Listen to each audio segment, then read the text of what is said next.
Wanted to talk about some sprays that you can spray your plants with. There's certain situations where the spray that you can use, we're talking about compost teas, fish fertilizer, seaweed, that kind of stuff. There's situations where the plant will take up to 600% more by spraying than drenching the soil. So spraying is a very important part of gardening, organic especially. And of course there's a lot of people out there who they can't make their own good compost to make a tea or whatever from, and so they resort to some of the sprays that you can buy. Fish and seaweed and things like that are fantastic. Very, awesome stuff, The difference is amazing. I've actually had plants in the house, house plants that were on the verge of just kind of dying. And I took them out, sprayed them with some fish and seaweed type stuff, and it brought them back to life, and they just grew, and it like brought them back to life. So there is a real power in spraying these things, and having those, and it being a part of your gardening regimen. Aside from good soil and good fertilization and watering, these sprays are just extremely important as well for bug protection, getting nutrients, micronutrients, things like that into the plant, creating a barrier for disease. They're extremely important, very important. So I'm gonna talk about a couple of different fish type fertilizers, because this is for the people that can't make their own tea. Don't bother making tea from stuff you buy at a store, Home Depot, Lowe's, and buying the compost, the mushroom compost, or whatever they got, and then trying to make a tea. It's very limited. There's very few ingredients in that stuff. It's basically cast off from mushroom farming and things like that, and it's just not that great. Plus, it's sealed in a bag. There's no aeration. And then a lot of times it's sitting out in a dang parking lot and it's cooking and solarized, so there's really nothing there.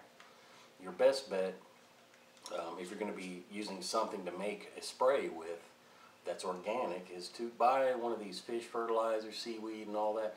And this video is about busting the myths about the different stuff. There are differences, and hopefully after this video you'll know what's really good, valuable stuff, and what's kind of,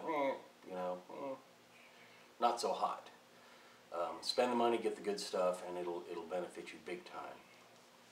So, I have a couple products that I've used over the years. I started out using this. I don't have any now, so I just printed a picture out. But this is some stuff you can get at Lowe's, Home Depot. It's Alaskan fish fertilizer, and it's a 511? Yeah, 511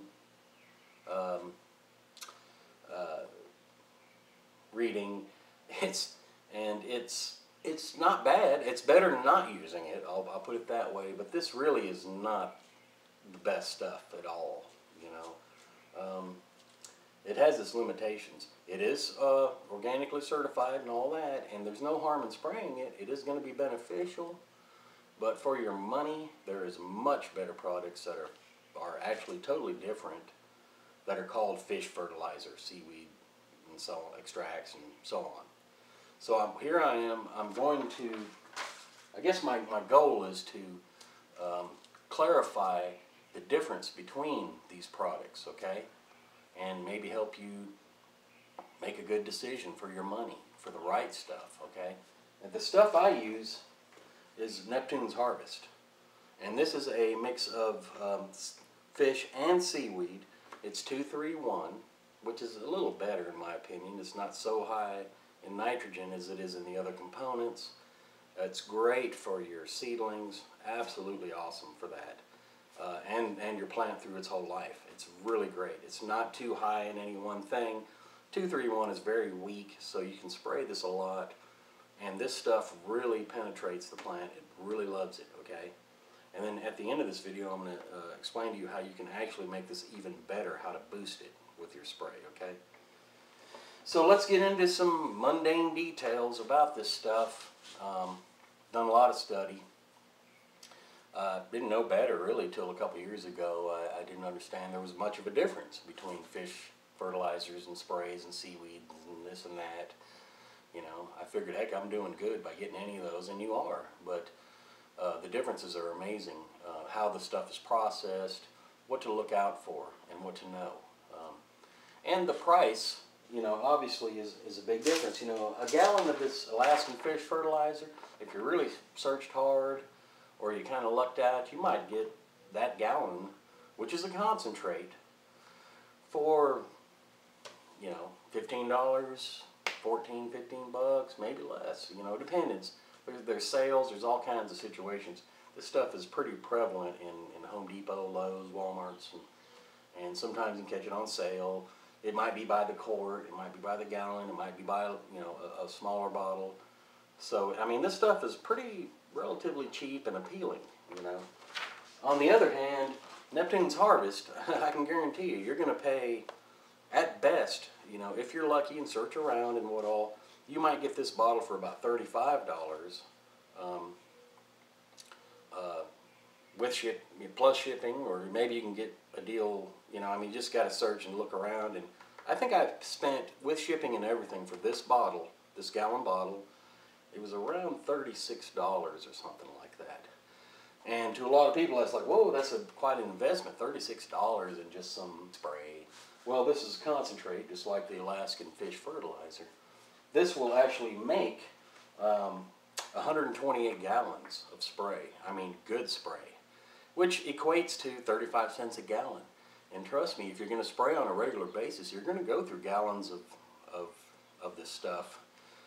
It'll last you, should last you, on an average size yard garden, whatever, this will last you a number of seasons.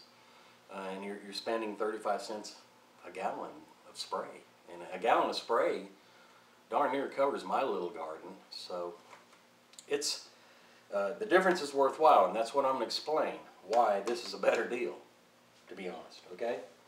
A much better deal for what you get. Neptune's Harvest that I just showed is a fish hydrolysate. It's made by letting enzymes partially digest the fish at room temperature. The Alaskan fish fertilizer is it's an emulsion, and it's made by actually heating the fish parts and stuff, and then they boil it down into a jelly. But in the process, they're cooking out all the proteins, the vitamins, the enzymes that might have been there. Those are the huge. That's the huge difference between some of these products. And of course, you know, the people who are in the know always prefer this product, which is broken down naturally with enzymes at room temperature. Okay.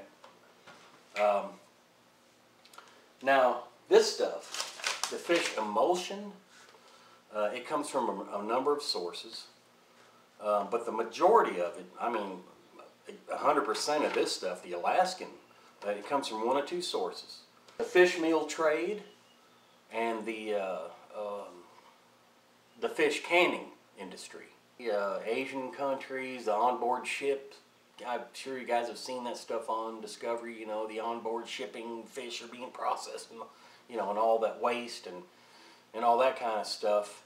And it's pretty much just a couple companies that are producing this general Alaskan fish fertilizer and some other products that you'll see in your typical Walmarts and all that.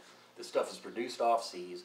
It's put through all kinds of processes, and you know, so it's really, yeah, it's fish emulsion. Okay, yeah, all right. Okay, so, and I'll tell you how this stuff is made. Once the fish are caught and they're brought back to shore, they're put on a big conveyor belt, and it takes them through an oven.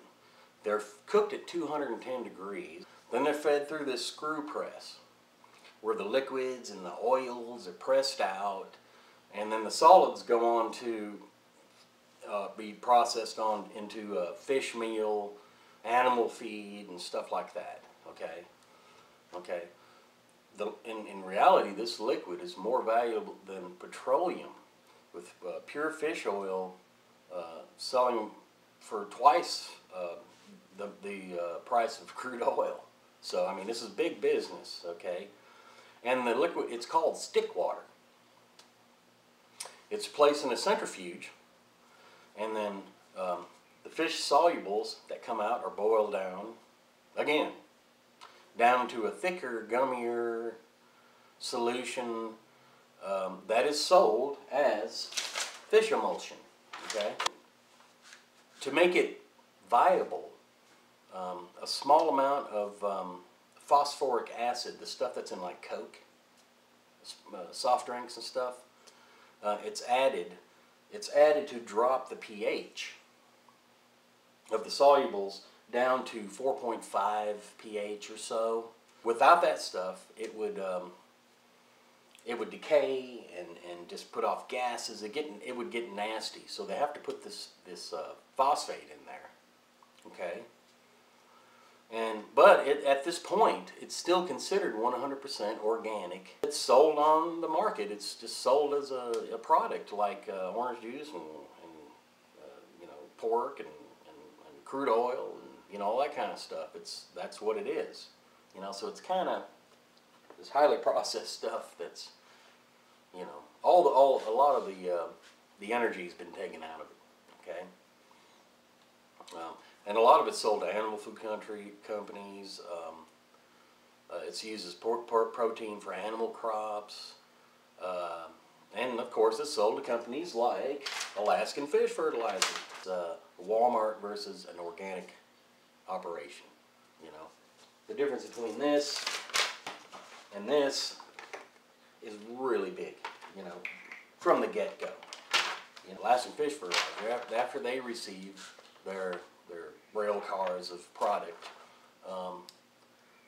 they pump it into tanks, or they screen it and get the solubles into tanks, and it's stirred, and they make sure that pH, remember what I said about pH, they make sure that pH is 4.5 or less,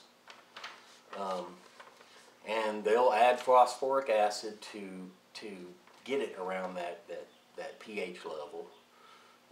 They also add masking and deodorizing. If you buy this stuff, and took a whiff of it, it has a very minty smell. I mean, where it really has a stench to it as the actual product.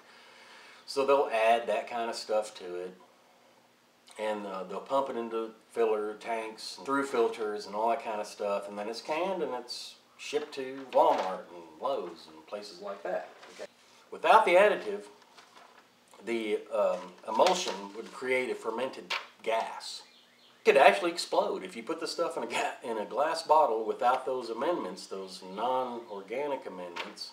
The stuff could explode. It would explode on the store shelves. So they have to add this other stuff now to keep it stable. Considering what it is and how much they make of it and all, it's still kind of expensive. But, you know, the bottom line is you got to understand there's 3 different types of fish fertilizer type stuff on the market. There's natural organic emulsion. There's amended emulsion. And there's the what's the word I'm looking for? Enzymic